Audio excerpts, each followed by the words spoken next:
शिवम पांडे जी, बेंगलोर से, वाराणसी। गुरुदेव, आपके चरणों में कोटि कोटि प्रणाम। गुरुदेव, पता नहीं किस कर्म से रीझ कर प्रभु श्री कृष्ण हमारे जीवन में आए और लक्ष्य के साथ इस मन से परिचय कराया। पिछले लगभग 10 सालों से अपने मन के हर विकारों, विषयों, आदतों आदि से लड़ते लड़ते, हारते, संघर्ष करते ये भली भांति समझ आया कि ये इस उस अंधकार के समान है जो सूर्य उदय से पूर्व होता है और हमें एक चक्रव्यूह में फंसा रखा है, जिससे केवल और केवल आप गुरुदेव बाहर निकाल सकते हैं, जो खुद इसे कई बड़े विषम परिस्थितियों से खुद को विजय दिलाया है। महाराज जी ये कह रहे हैं कि उनसे बाहर निकलना चाहते हैं जो जब आज तक हारे अपने आप को अनुभव किया कि 10 साल से हार गए, मतलब हार तभी होती है जब हम इनमें होते हैं। इनसे अलग होने पर हार नहीं हो सकती, ध्यान रखना।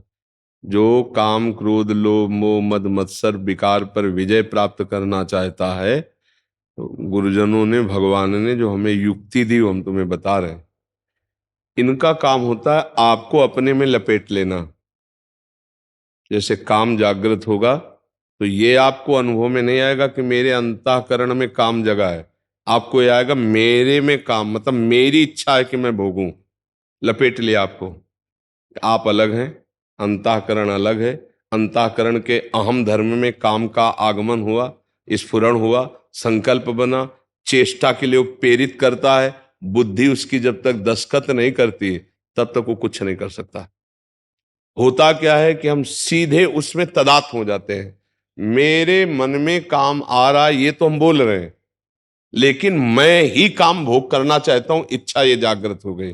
अंदर से देखना, आप कभी ये अनुभव कर पाते हैं क्या कि मन में काम है, मैं देख रहा हूं, मेरे में काम नहीं है? ऐसा कभी देखते हैं आप? मन में क्रोध आया, मेरे में थोड़ी क्रोध है, मैं क्रोध को देख रहा हूं, इसलिए मैं क्रोध को पी जाऊंगा। मन को अनुमति नहीं दूंगा कि तो क्रोध की कोई लीला कर सके, काम की कोई लीला कर सके। यहां हम कमजोर हैं। आप हमारी बात को समझ पा रहे हैं ना? हम तत्काल तन्मय हो जाते हैं उसमें। मैंने ये सोचा, मैं ऐसा करूंगा। अहंकार विमूढ़ात्मा करता हमिति मन्यते, ये मूढ़ता उसको बार बार भ्रष्ट करती रहती है।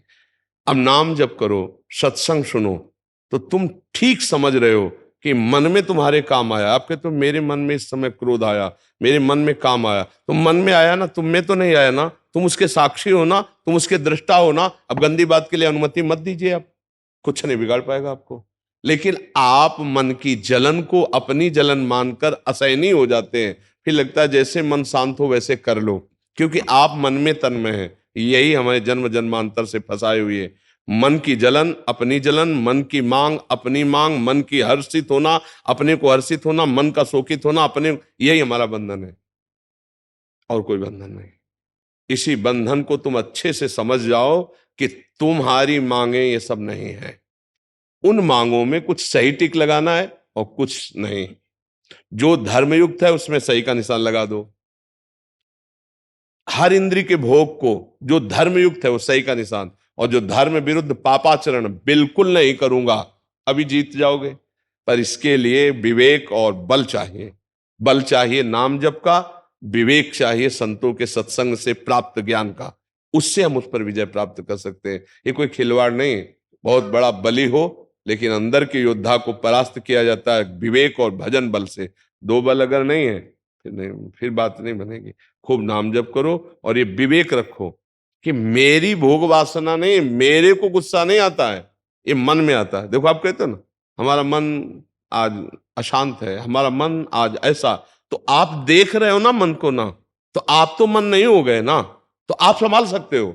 लेकिन अगर आप मन बन गए तो फिर संभाल नहीं पाओगे। प्रायः सब आप ही मन बन जाते हैं। आज मैं देखना चाहता हूं, मैं देखूंगा भाई, बिना देखे नहीं रह सकता। अब आपने मान लिया तो अब क्या होगा? आज मैं भोगना चाहता हूं, बिना भोगे मैं नहीं रह सकता। आज मैं ये पीना चाहता हूं, बिना पिए मैं नहीं रह सकता। जो भी खान पान दृश्य देखना, ये आपने उस मांग को मैं से जोड़ लिया, अब उसे नहीं हटा सकते। मैं को अलग रखो और उसको अलग रखो, आप जीत जाओगे। पर है बहुत कठिन सवाल, अगर समझ पा रहे हो। पूरा विश्व इसी में परास्त है। तो जो नाम जापक है, गुरुजनों के आश्रित है, वो युक्ति से मुक्ति, युक्ति से जीत सकता है। एक होता बल के द्वारा प्रहार करके उसे परास्त करना, और एक होता दांव के द्वारा पछाड़ना। तो 100 किलो वाले को 60 किलो वाला दांव से मार देगा। 100 किलो वजन वाले को अगर दांव का खिलाड़ी है तो 60 किलो उसका वजन है, लेकिन 100 किलो वाले को मार देगा। तो यद्यपि मन बहुत बलवान है, लेकिन आपका भजन बल और आपका विवेक बल उससे बचा लेगा। नहीं, मार देगा, बड़े बड़ों को मार देता है। मन को चेला बनाए वही गुरु। सब मन के चेला होते हैं, कोई बिरला ऐसा होता है जो मन को चेला बना ले। नहीं, मन ही के सब चेला होते हैं, आप पक्की बात समझ लेना।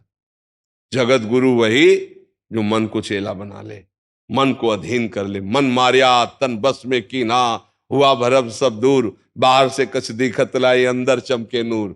आपो त्याग जगत में बैठे, नहीं किसी से काम। उनमें तो कछु अंतर नाई, संत का हो चाहे राम। अब मन को मारना बड़ा कठिन है। मन कह रहा है ये देखूंगा, अब नहीं देखूं, वो अंदर ही अंदर दिखा रहा है, अब ललचवा रहा है। और अगर नहीं बोले तो जला रहा है। अब उस जलन को सह जाओ तो जीत जाओगे। यम ही न व्यथ्यंते ते पुरुषम पुरुषर्षभ, सम दुखा सुखाधीरम स्वमृतत्वाय कल्पते। जो ऐसी जलन को, ऐसी व्यथा को राधा राधा राधा राधा सह गया, वो परम पद का अधिकारी। पर सहना बहुत कठिन है। गुस्सा आ जाए और सह जाए, काम आ जाए और सह जाए, मोह आ जाए सह जाए, ये भगवान का भजन करने वाला सत्संगी सह सकता है, अन्यथा नहीं सह सकता। पक्का। बिना मतलब हमको गाली दे रहा, बिना मतलब हमको छेड़ रहा, एक बार दो बार गुस्सा रोक पाना बहुत कठिन है। ले ऐसे ही एक बार दो बार तीन बार चार बार, बार बार मन जा रहा तो होगा, एक बार देख लेते हैं, शांति हो जाएगी मन की। इसी में हम सब फंस गए हैं। है कि दो चीज से ये प्रभावित करता है। पहला कि सुख बुद्धि दिखाता है और दूसरा व्यथा प्रतीत करता है। तो गुरुदेव, हर दिन गुरुदेव हम इस पे प्रयास करते हैं, फिर रात में सोने के पहले फिर से पूरे दिनचर्या को देखना, चेक करना, फिर उसमें कहीं जहां त्रुटि हुई फिर सही करना। लेकिन ये बार बार उस समय गुरुदेव जैसे क्रोध आया हमको, तो किसी पे करके बाद में हमको ये समझ में आता है, उस समय ये भुलवा, मतलब एकदम से भुलवा देता है। हाँ, ये अभ्यास की कमजोरी है। अभ्यास की कमजोरी है। हम अभ्यास करेंगे, जैसे अभी बाद में याद आया कि हम ऐसे बच सकते थे, ऐसे बच सकते थे, बाद में याद आया। अभ्यास की कमजोरी। नाम जप करते रहो, अभ्यास। जब कोई गुस्सा हो रहा हो, गुस्सा दिलाया जा रहा हो, या गुस्सा के अंदर बात आ रही हो, उस समय सोचो मेरी परीक्षा है, मुझे बचना है इससे। उस समय हम ये भूल जाते हैं कि मुझे बचना, ये मेरा प्रश्न है सामने। अंदर वो अंदर ही अंदर अंदर गणित लगते लगते एकदम बम फूट जाएगा, फिर शासन में नहीं ला पाओगे। और अगर उस समय ये बात रही कि मेरे सामने प्रश्न आया है, परीक्षा हो रही, मुझे इस समय क्षमा रूपी बल से क्रोध को पी जाना है, आगे बढ़ना, तो आप निकल सकते हो। लेकिन उस समय बुद्धि ये नहीं रहती कि मेरे सामने परीक्षा आई। उस समय ये बात रहती कि क्रोध का है या काम का है या लोग, वो तन्मय कर लेता है। वो तन्मय, बड़े बड़ों को तन्मय कर लेता है। इसीलिए अतिशय प्रबल देव तो माया, छूटे राम करो जब दाया। जब भगवान का स्मरण किया जाता है, उनसे प्रार्थना की जाती है, रोया जाता है उनसे, तो वो ठीक अवसर पर ज्ञान देते हैं। ज्ञान कौन? जो अवसर पर आवे। बाद में तो सबको ज्ञान होता है। यार फंस गए, पहले मन में आया था कि ना करो, पर पता नहीं कैसे हो गया, मैं करना नहीं चाहता था, अब क्या करूं, हाय हाय मच जाता। नहीं, सारी जेलें इसी में भरी है। कौन चाहता है कि मैं पाप करके उसका दंड भोगूं? पर नहीं, मन वो ऐसे सब करवा देता है। भगवान का आश्रय, नाम जप और मौके पर ज्ञान, मतलब अवसर पर ज्ञान आना, ये कृपा का लक्षण होता है। ठीक अवसर पर की परीक्षा है, शांत चुप सहजा, क्षमा के द्वारा जीत ले क्रोध को, निष्कामता के द्वारा काम पर विजय प्राप्त कर ले, ममता रहित होकर के इस मोह पर विजय प्राप्त कर ले, अहंकार रहित होकर के संपूर्ण संसार पर विजय प्राप्त कर ले। नाम जप और सत्संग जैसे बहुत अच्छी बुद्धि इस समय आपकी है कि आप अपना निरीक्षण परीक्षण कर रहे हैं। और अभ्यास बढ़ाइए, और अभ्यास बढ़ाइए, आगे चल करके अवसर पर ज्ञान आने लगे। जब काम का अवसर आए तब ज्ञान आ जाए, जब क्रोध का अवसर आए तब ज्ञान आ जाए कि मुझे बचना है। ये ज्ञान तो सबको बाद में आता है कि गलत कर लिया। पहले संकेत में आता है कि गलत होने जा रहा है, बाद में पश्चाताप में आता है कि यार बहुत गलत किया, कैसे क्या करूं, और फिर गलत हो जाए। आज से कसम खाता हूं मैं नहीं करूंगा, शाम तक के बाद फिर वो वैसे विचार चलने लगेंगे, फिर वैसे। इसीलिए भजन, बारी मथे घृत होए बरु, सिकता ते बरु तेल, बिनु हरि भजन न भवतरी, या सिद्धांत पेल। जितना भजनानंदी होगा उतने अवसर पर ज्ञान आएगा, अपने को बचा लेगा। अभिषेक कुमार जी छत्तीसगढ़ से। राधे राधे महाराज जी। महाराज जी, मैं एक सवाल को लेके बहुत परेशान हूँ महाराज जी, कि मेरा जन्म क्यों हुआ, कि मेरा जन्म आखिर किस उद्देश्य के लिए हुआ है महाराज जी, कृपया। हाँ, किस उद्देश्य के लिए हुआ ये बात तो समझो, और क्यों हुआ ये तो आपका भ्रम है। बस उसी भ्रम को मिटा दो तो तुम अजन्मा हो, तुम्हारा जन्म ही नहीं हुआ। तुम अपने को शरीर मान रहे हो ना, इसीलिए अपने जन्म की बात कर रहे हो। तुम्हारा जन्म हुआ है क्या? कोट पैंट शर्ट पहनना, फिर इसके बाद धोती कुर्ता पहनना, क्या इसमें जन्म हो गया क्या? बताइए। केवल कपड़ा ही तो परिवर्तन हुआ, भेष का परिवर्तन तो हुआ है, और वो कपड़ा धारण करने वाला अलग होता है और कपड़ा अलग होता है। ऐसे स्थूल सूक्ष्म कारण, स्थूल शरीर, सूक्ष्म शरीर, कारण शरीर, और इसको पहनने वाला जीवात्मा। तो ये कपड़ा हुआ ना। जन्म कब हुआ? भ्रम के कारण। भ्रम से अपने को जो तुम स्वीकार करते गए, वैसे ही आपकी परंपरा चलती गई। आप अपने भ्रम को हटाइए तो ब्रह्मविद ब्रह्म भवति। वो था, वही है, वही रहेगा। अब इसी के लिए तो तपस्या की जाती, भजन किया जाता, साधना की जाती। अब ये कि हमारा उद्देश्य क्या है ये जन्म का? यही उद्देश्य है कि मैं शरीर नहीं हूं, मैं भगवान का सच्चिदानंद में अंश हूं। इस बात को हम जानकर मुक्त हो जाएं। इस संसार में हमारा बार बार जन्म मरण ना हो, बार बार हम दुख सुख काम क्रोध लोभ मोह मद मत्सर इससे ना पिसे। इसलिए चांस दिया गया 83,99,999 योनियों के बाद एक ही योनि केवल है, मानो दे। इसमें दुर्लभो मानुषो देखो, ये दुर्लभ है, भगवान ने इसे दे दिया। अब इससे आप अच्छी कमाई कर सकते हो, सत्कर्म की। आप भगवत प्राप्ति कर सकते हो, आप देवलोक जा सकते हो, आप नरक जा सकते हो, आप सुअर कुत्ता बन सकते हो, आप भूत प्रेत बन सकते हो, जो चाहो वो कर सकते हो। इसलिए मनुष्य का परम कर्तव्य है चाह मिटा देना, अपने स्वरूप में स्थित हो जाना। अपना स्वरूप अचाह है। ब्रह्मभूता प्रसन्नात्मा न सूचति न कांक्षति समा सर्वेषु भूतेषु मद भक्तिम लभते पराम।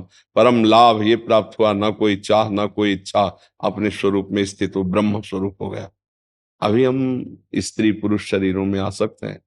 अभी हमारा बड़ा भ्रम है कि इस संसार के भोगों में सुख है, इसी को मिटाना है, इसी को मिटाने के लिए आए। इसलिए खूब नाम जप करें, अच्छे आचरण करें, और बुजुर्गों की सेवा करें। उनके आशीर्वाद से हमें ज्ञान प्राप्त होगा, तब भ्रम नष्ट होगा। नहीं, सेवा के बिना शरीर पवित्र नहीं होता, और नाम जप के बिना मन पवित्र नहीं होता। और तन और मन जिसका पवित्र हो गया, वही परम पवित्र भगवान को प्राप्त होता है। समझ पा रहे आप? पहले तो ये समझना कि हमारा जन्म ही नहीं है, वैसे हम अजन्मा है, पर हमने जानबूझकर जो स्वीकार किया उसी के कारण जन्म हो रहा है। हमारी इच्छा ही जन्म का कारण है, इच्छा ही हमारी मृत्यु का कारण है। अगर इच्छा का त्याग कर दे तो ना जन्म है ना मृत्यु है। पंचभूतों से बना शरीर एक वस्त्र है, और ये पंचभूतों में ही पुनः मिल जाता है। ना मुझे कोई मार सका है ना कोई मार सकेगा। नैनम छिन्नन्ति शस्त्राणि नैनम दहति पावकः न चैनम क्लेदन्त्यापो न शोषयति मारुतः। इस शरीर को जो पंचभूतों से बना हुआ है, पंचभूत अपने आप में मिल जाते हैं, और मैं अजन्मा हूं। पर इच्छा करने के कारण फिर मुझे नए शरीर में जाना पड़ता है। अगर इच्छा को मिटा दें तो फिर जा ही न चाहिए कबहु कछु, तुम सन सहज सने बसो निरंतर तासुर शोर और निज गए। यहाँ इच्छा मिटाने आए हैं, इच्छा बढ़ाने नहीं आए। यहाँ भगवत प्राप्ति करने आए हैं, संसार में राग फंसाने नहीं आए। और उल्टा हो रहा है, हम इच्छा बढ़ा रहे हैं, राग बढ़ा रहे हैं, भगवान की तरफ से विमुख है, संसार की तरफ लगे हुए है। ये हमसे भ्रम हो गया, इसी को ठीक करना है। आप समझ पा रहे हैं? जितेंद्र कुमार जी, यमुनानगर से। राधे राधे महाराज। जी। राधा वल्लभ श्री हरिवंश महाराज जी। महाराज जी, 1 साल से अधिक समय से यूट्यूब के माध्यम से आपके चरणों का आश्रय मिला। आपके सत्संग के द्वारा श्री वृंदावन धाम आने का सौभाग्य प्राप्त हुआ तथा आपके द्वारा दिखाए गए मार्ग पर चलने का प्रयास निरंतर जारी है। महाराज जी, मेरा प्रश्न यह है कि गुरुदेव भगवान की आपके गुरुमुख से सत्संग में सुना है कि सदगुरुदेव भगवान का मिलना और श्री धाम वृंदावन आना श्री जी की अहेतुक कृपा से ही संभव है, ये हमारे सत्कर्म का फल नहीं है। तो गुरुदेव, ये हेतुक कृपा सब मनुष्यों पर समान रूप से क्यों नहीं होती, क्योंकि सब तो उन्हीं के बच्चे हैं। भगवान कह रहे सब मम प्रिय, सब मम उपजाए, सब मेरे प्रिय हैं, सब मेरे उपजाए हुए हैं। कभी कभी भगवान अनंत जन्मों से भटकते हुए जीव को जब देखते हैं तो द्रवित हो जाते हैं और दया कर देते हैं। तो जब जैसे इधर दया करना चाहा और उसकी प्रबल लालसा भोगों की है, जैसे माँ अपनी गोद में लेना चाहती लेकिन बच्चा खिलौनों में मगन है, तो दया को रोक देते हैं, खेल ले पहले, फिर जब रोएगा तब गोद में उठा लेंगे। और किसी को देखा कि इसको खिलौने से हटाएंगे तो इसको दुख नहीं होगा, इसको सुख होगा, क्योंकि इसको मेरी गोद में आना है, तो भगवान उस पर कृपा कर देते हैं। कृपा तो सब पर मोरी बराबर दाया, आप समझ पा रहे हो, सब पर मोरी बराबर दया, भगवान की सब पर बराबर दया है, सब भगवान के प्रियजन। पर जैसे भोगों में जो रथ है खिलौनों में, तो भगवान देख रहे हैं कि अभी खेलना चाहते, चलो खेल लो, जिस दिन रोगे उस दिन मैं अपनी गोद में ले लूंगा।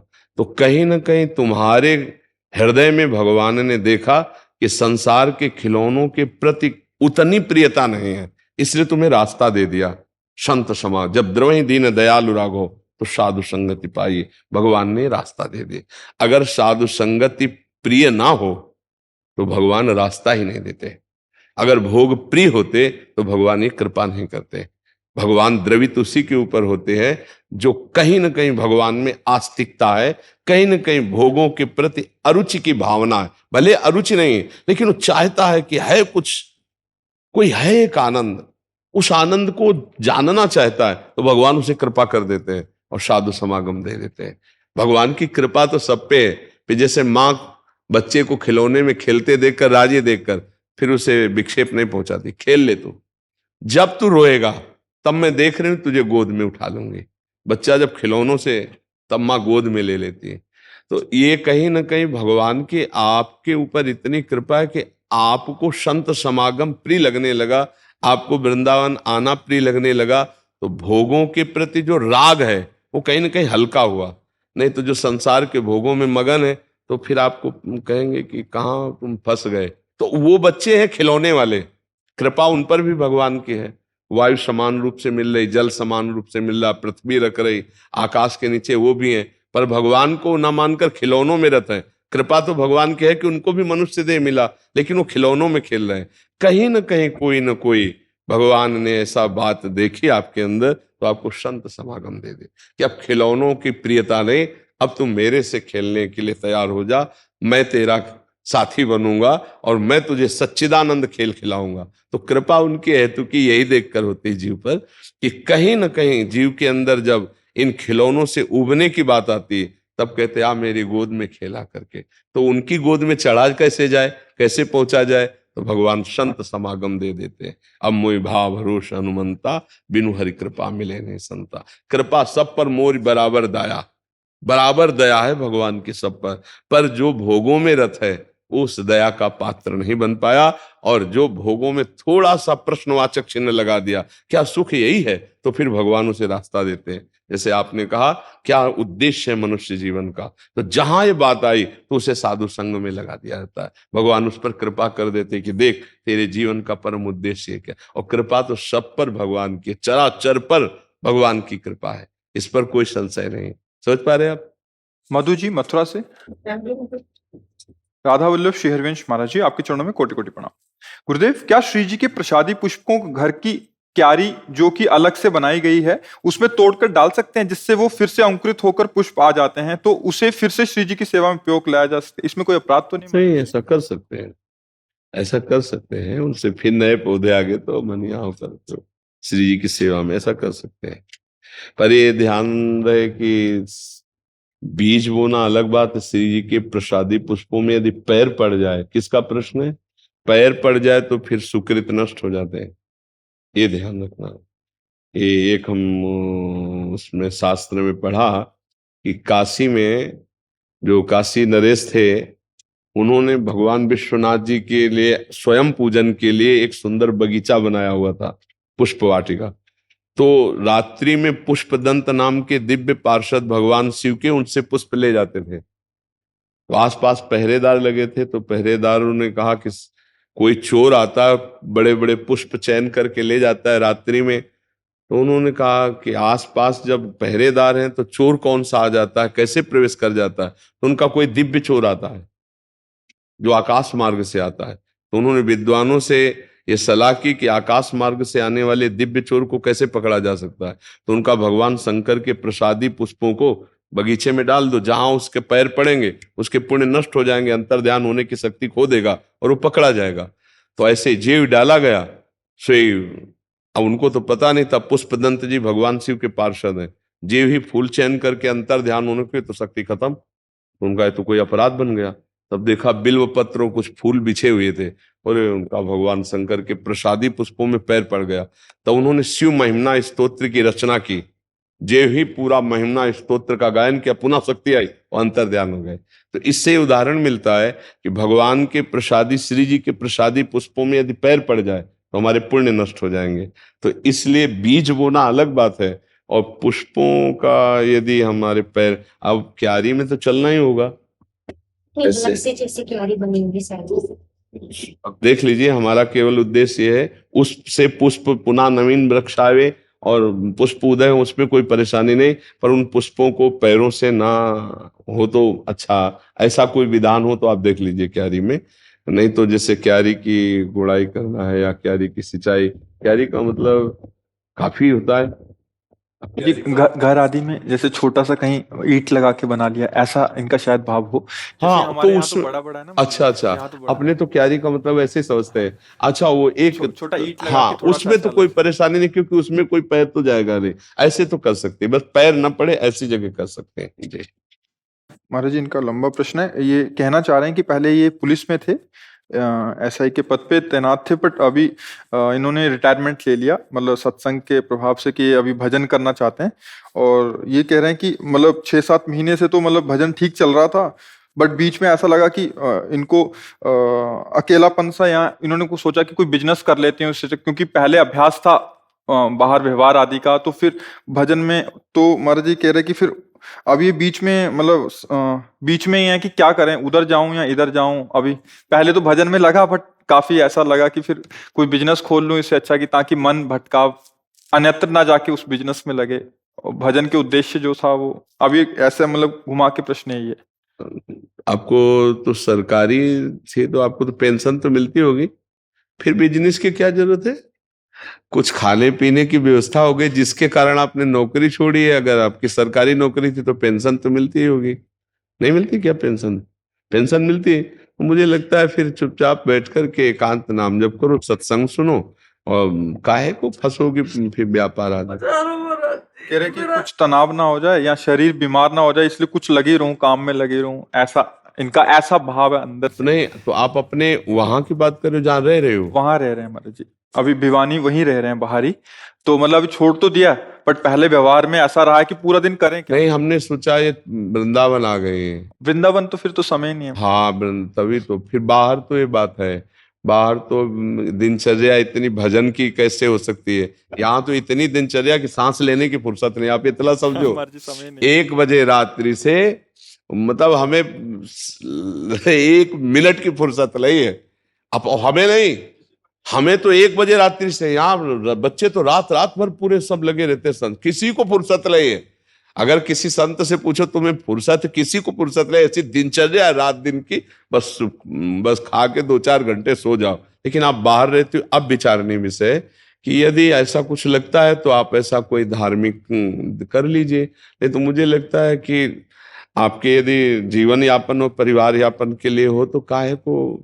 महाराज जी विवाद ही नहीं किया इन्होंने, और मतलब कह रहे हैं कि करना तो भजन ही चाहते हैं, बट मतलब अभी कुछ समझ नहीं आ रहा था, इसलिए कह रहे हैं जैसे आप बोलोगे वैसे करेंगे, आपके अनुशासन में रहना चाहते हैं। लेकिन घर में रहकर अगर आप अपनी दिनचर्या नहीं बनाएंगी तो पड़े पड़े फिर बेकार दिमाग हो जाएगा ना। फिर दिमाग थोड़ी भजन उसको दिन। अच्छा, अब ये क्या कार्यरत रहे तो भजन की दिनचर्या तो इनको पता नहीं। थोड़ी देर बैठकर माला चला लेना, पाठ कर लेना अलग बात, 24 घंटे भजन में लगना तो कठिन बात है। तो फिर मुझे लगता है कि कुछ ना कुछ करना चाहिए। तो आप, मैं क्षमा कीजिएगा, आप वृंदावन धाम का ऐसा वास का कोई संयोग नहीं है? हाँ जी, अच्छे से मौन व्रत चल रहा था। रिटायरमेंट लेने के बाद 6 महीने अच्छे से चला जी।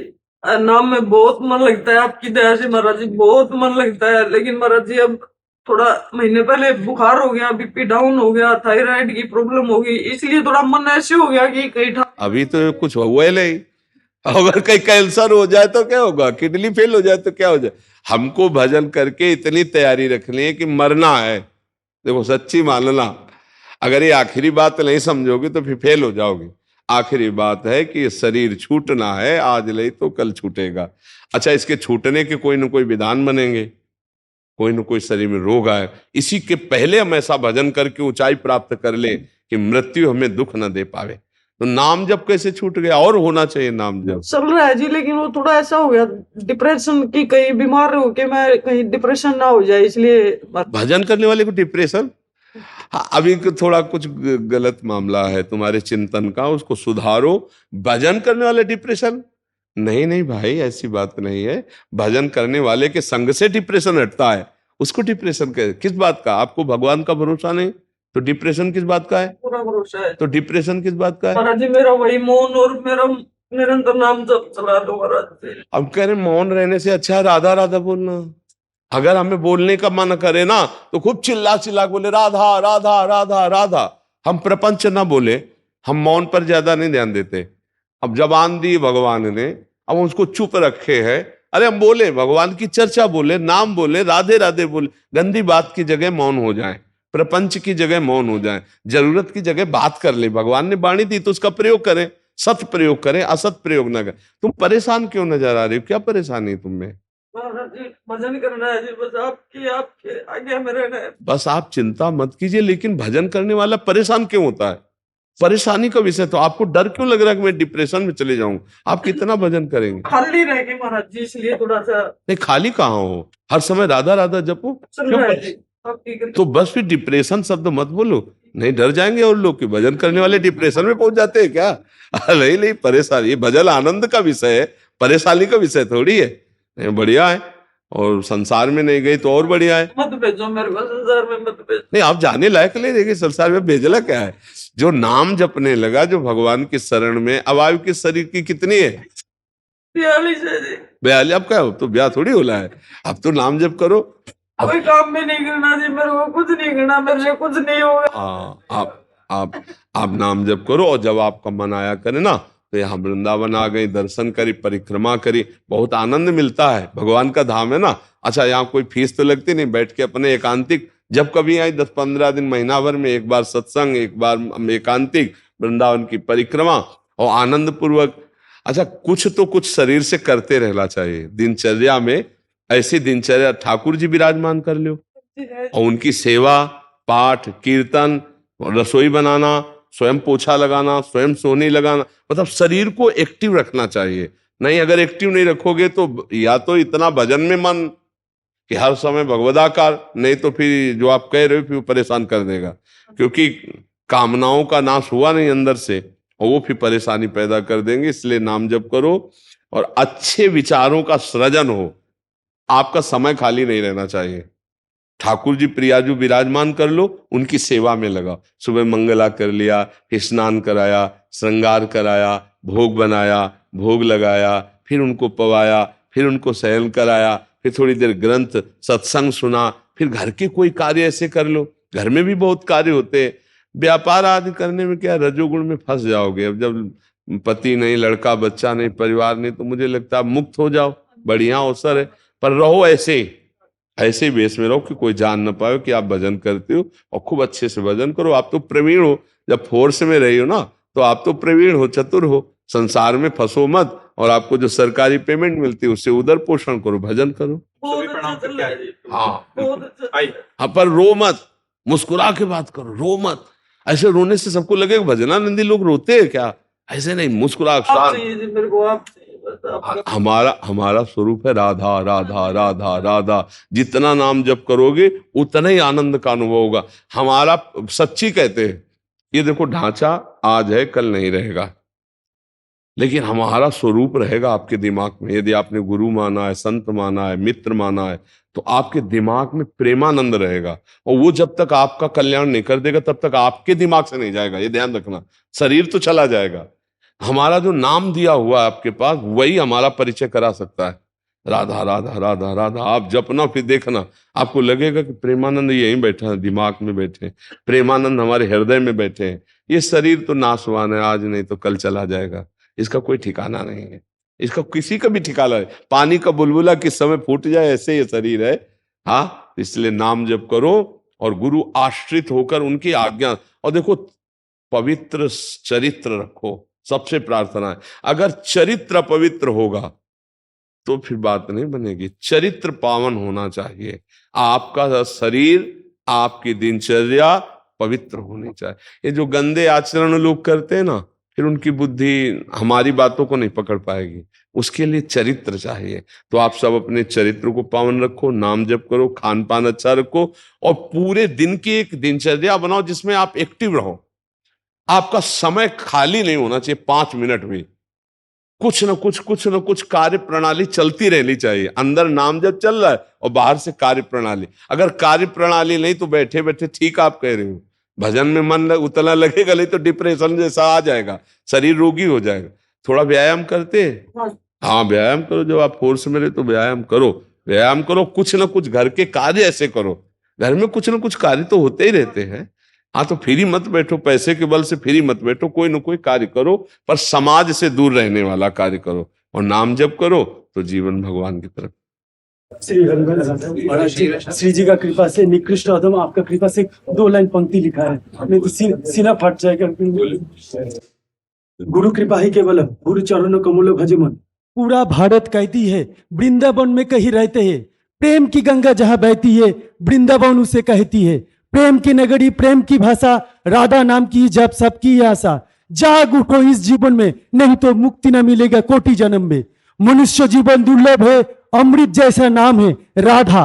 वृंदावन में राधा नाम की प्यास है, इसलिए सभी संत का जीवन में एक इतिहास है। राधा नाम का ध्वनि से तोड़ दो जंजीर खुशी से, गुरु परंपरा का बानी से, राधा नाम की ध्वनि से कोटि जन्मों का विकारों से मुक्ति मिलती है इस जीवन चक्र से। गुरु गायन का ध्वनि से थर थर कांप उठती है सभी विकारों से, मुक्ति मिलती है मनुष्य को माया से। प्रेम में डूबा रहती है, प्रेम की भाषा कहती है उसे प्रेमानंद कहती है। यहाँ का पंछी भी कहती है यहाँ प्रेमानंद रहती है। यहाँ का वृक्षलता कहती है यहाँ प्रेमानंद रहती है। यहाँ का हर गली कहती है यहाँ प्रेमानंद रहती है। हर दिल की धड़कन कहती है यहाँ प्रेमानंद रहती है। आंख से आंसू बहती है राधे राधे कहती है। वाणियों से प्रेम की गंगा बहती है और राधे राधे कहती है। त्रिभुवन में न किसी से डरती है और राधे राधे कहती है। भगवत रसमणियत सबको बांटती है, जन्म चक्रों से सभी को मुक्ति के लिए और निरंतर राधे राधे कहती है। जटाओं से शंकर देखती है और गोपी बन के रहती है। राधा मेरी माँ है, राधा सबके गुरु। परम पूज्य प्रेमानंद महाराज जी से जीवन करती है शुरू। राधे राधे, श्री हरिवंश, श्री हरिवंश, श्री हरिवंश। लाइल जवालों को और सखियों को वो चुनरी उड़ा, जवालों को ये धन्यवाद। ये श्री जी की प्रसादी चुनरी है। आपने तो गजब की शब्दावली जी। आपकी कृपा से सब कुछ छोड़ दिया महाराज जी। महाराज जी, हम कोर्स में योगा करते हैं, पूरा कोर्स को 50 दिन का। तो उसमें महाराज जी हम जैसे कपालभाति करते हैं, आपका कृपा से हमने अंतर में राधा नाम होकर कपालभाति। राधा जैसे सूर्य प्रेम राधा। एक ये हमारा जो प्रोग्राम शुरू होने वाला 50 दिन का, इसमें क्या हम महाराज जी सबको बोल सकेंगे जो आप लोग ऐसे अंदर में राधा नाम करो? बहुत सुंदर। तो इसमें कोई एक डर है मुझ में कि इसमें कोई अहम तो नहीं आ जाएगा मेरे मन में? नहीं, ऐसा अहम भी आ जाए तो मंगलमय है। हमसे श्यामाजू केवल अभिमानी, श्यामाजू का अभिमान है ना, हमें राधा नाम का अभिमान है ना। संसारिक भोगों का तो, संसारिक पदों का, संसारिक लाभों का अभिमान निंदनीय होता है। और गोस्वामी तुलसीदास जी कह रहे, अस अभिमान जाय जन भोरे, मैं सेवक रघुपति पति मोरे। ये अभिमान हर समय बना रहे कि मैं प्रिया प्रीतम का निज जन हूँ, प्रिया प्रीतम मेरे हैं। ये निंदनीय नहीं, ये बंदनीय है। हाँ, अपने ऊपर बड़ी कृपा है, बस ये समझते रहो। बड़ी कृपा है आपके ऊपर, जो आप नाम के प्रति थोड़ा प्रियता अंदर रख रहे हो और दिन में दिनचर्या में नाम ला रहे हो और हजारों लोगों के अंदर नाम चलाने की भावना कर रहे हो। ये बहुत मंगलमय है। बहुत सुंदर, बहुत अच्छा लगा, बहुत अच्छा बहुत अच्छा लगा। धन्यवाद। रुपेश जी झारखंड से। राधा वल्लभ, श्री हरिवंश। महाराज जी, मैं एक चिकित्सक हूँ एवं हमारे व्यवसाय भी यही है।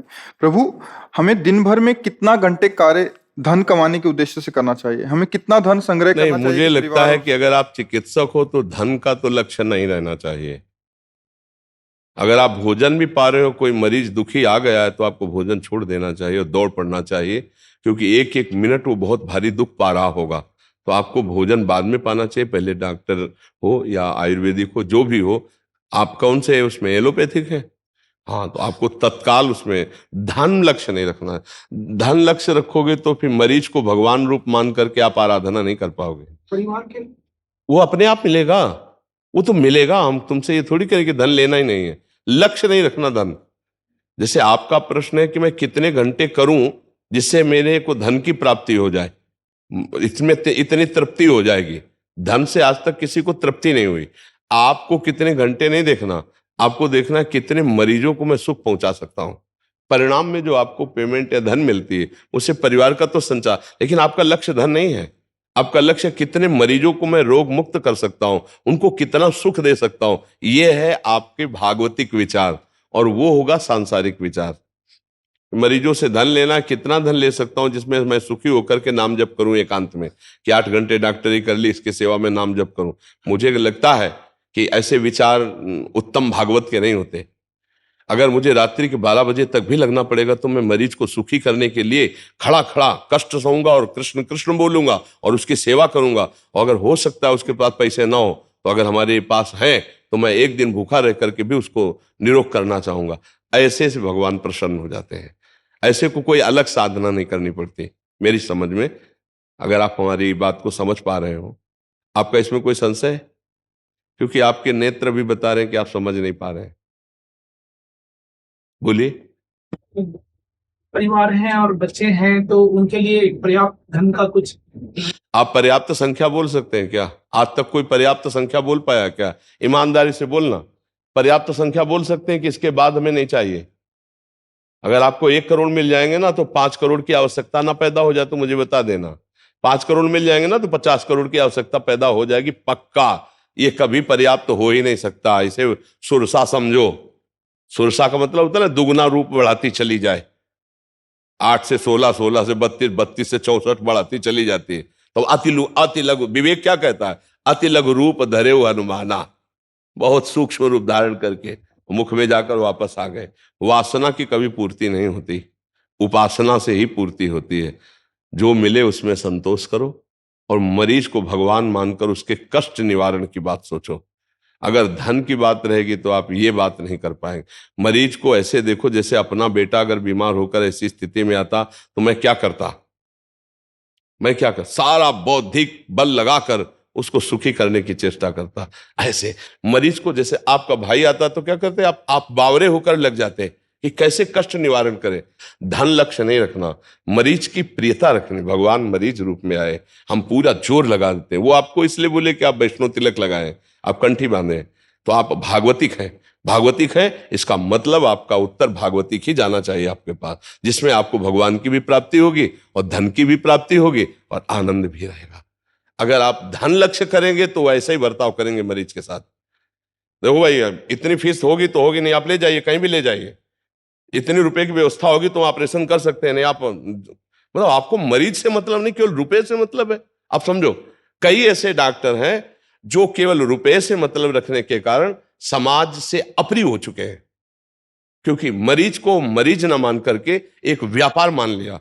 डॉक्टर को एक व्यापार नहीं, डॉक्टर भगवान है। वो भगवान है, उस समय पिता के समान है। वो चाहे तो मरीज को तत्काल सुख देने की व्यवस्था कर सकता है। देखो, सबसे पहले दवा होती वाणी। आप बिल्कुल निश्चिंत रहिए, आप जैसे हजारों मरीजों को ठीक किया है। आप वादा करता हूं आप सुखी हो जाएंगे, आप निरोग हो जाएंगे। भले वो 2 मिनट बाद पधार जाए, लेकिन आपके वचन अमृत जैसे गए ना, आप बिल्कुल नहीं। अरे बिल्कुल आप निश्चिंत आइए, आइए। आपका ऑपरेशन कोई कष्ट नहीं होने वाला, बिल्कुल आप जान नहीं पाएंगे। ऐसे वचन बोले जाते हैं। नहीं, बहुत सीरियस मैटर है, उन्होंने बताया कि हम वो गलत बताया। आप बिल्कुल ठीक हो जाएंगे। भले वो 4 मिनट बाद बहुत सीरियस स्थिति में मर जाएगा, लेकिन आपके वचन ऐसे होने चाहिए। मरीज का पहली औषधि आपके वचन, दूसरी आपकी प्रियता, तीसरी आपकी जो ज्ञान कमाया है, आपने औषधि का, उसका प्रयोग, उसमें मन माना नहीं, अर्थ का भाव। अर्थ के भाव में हमने देखा निरपेक्षता, मरीज से निरपेक्षता। हाँ हाँ ठीक है, इंजेक्शन लगा देना, हाँ हो जाएगा, नहीं, प्रियता चाहिए। ऐसे आप बात कर रहे हो जैसे आपका व्यापार केवल है।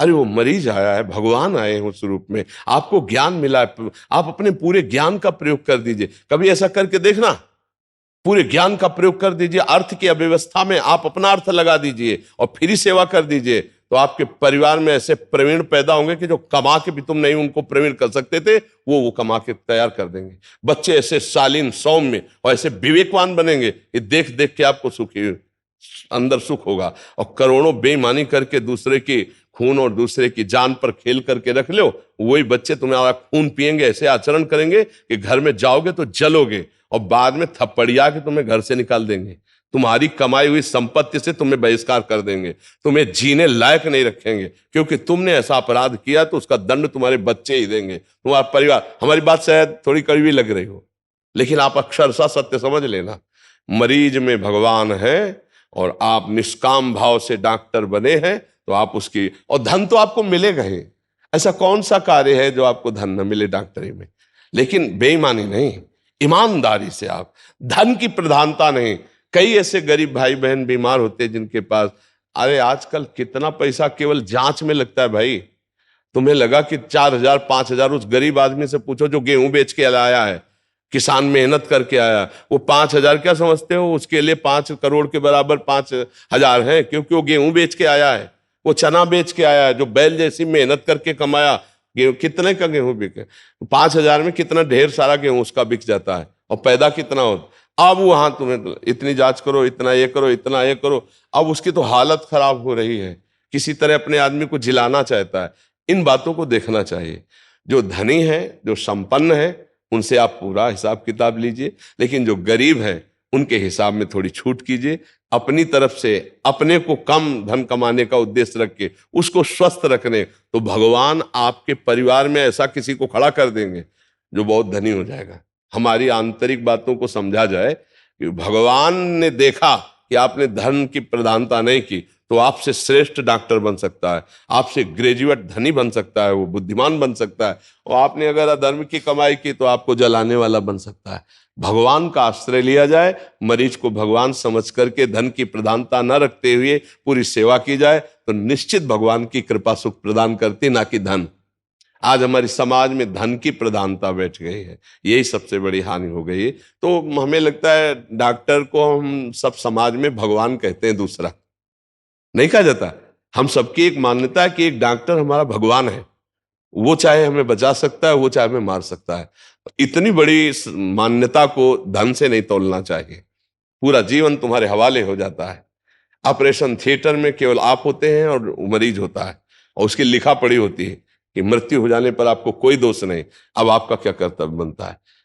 चाहे अपनी जेब से पैसा लगे, अगर गरीब आदमी है तो उसका सहयोग कर देना चाहिए। बहुत अच्छे डॉक्टर, अभी हमारे पास कुछ 5-10 डॉक्टर्स आए थे, वो ब्रिज क्षेत्र की सेवाएं कर रहे हैं।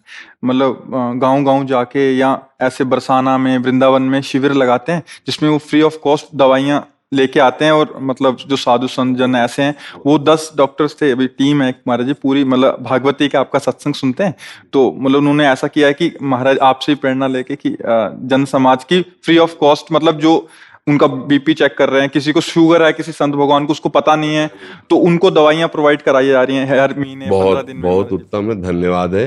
हमारे भारत में ऐसे ही अगर विचार वाले सब बने ना, एक दूसरे को सुख पहुंचाने वाले, तो राक्षसी बुद्धि नष्ट हो जाए, आसुरी बुद्धि नष्ट हो जाए, तो अब भी राम राज्य है भाई। हम जैसे विचार वाले होते हैं वैसे ही हमारा समाज होता है। अब आज हमारे समाज में शोषण बुद्धि की वृद्धि हो रही, दूसरों को दुख पहुंचाकर स्वयं सुख भोगने की इच्छा का नाम राक्षसी वृत्ति, और अपने को दुख देकर दूसरे को सुख देने का नाम दैवी संपदा।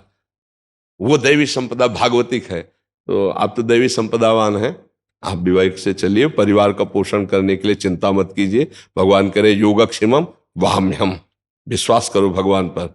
धन नहीं पोषण करता, भगवान करते हैं। भगवान की कृपा का बहुत बड़ा स्वरूप होता है। परिवार को नष्ट होते देखा है, बड़े जमींदार, बड़े रुपया पैसा जमा, धर्म शुरू हुआ ना तो हमने बर्बाद होते देखा है।